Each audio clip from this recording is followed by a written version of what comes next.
હવે તમે એકલા નથી, આ બે ગામ હવે સાથે મળીને લડવા મેદાનમાં ઉતર્યા છે અને એમાં સૌથી વધારે કોઈની પ્રશંસા કરાય ને તો જેતપર ગામની બહેનોની સૌથી મોટી આંદોલનની કોઈ તાકાત હોય તો અહીંની બહેનો ઝાંસીની રાણીની જેમ રણચંડી બનીને એટલું મોટું પ્રશાસનની એકલી મહિલા એના જે વિડીયો વાયરલ થયા છે એ જોઈને કેટલી બહેનોને હિંમત આવી હશે, કેટલી બહેનોને. પહેલા તો તમારા ગામની એ બહેનોએ જે આંદોલનમાં જે મસ્ત મોટો ફાળો આપ્યો છે, સિંહ ફાળો, લગભગ ગુજરાતના ભાગ્યે જ આવા આંદોલનોમાં બહેનો જોવા મળતી હોય.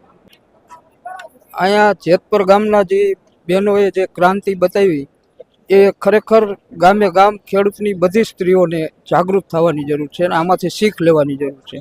મારું ગામ જો કે જેતપર નથી, અહીંથી 50 કિલોમીટર દૂર ખાનપર ગામ છે, મોરબી તાલુકાનું છે. હવે મારા ગામમાં આજથી 2003ની સાલમાં એક ડેમ બન્યો હતો.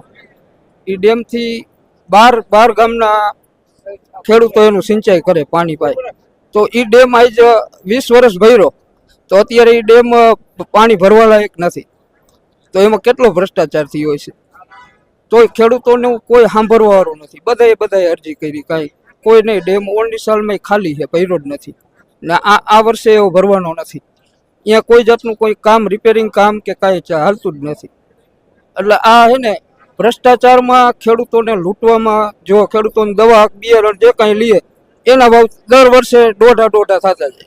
ખેડૂતો માલ વેચવા જાય તો 2014થી અત્યાર લગીનો તમે ભાવ જોવો ને તો સેમ હોય, એનાથી નીચા થઈ ગયા હોય, બાકી વૈધા ન હોય. એટલે ખેડૂત લૂંટાય જ છે.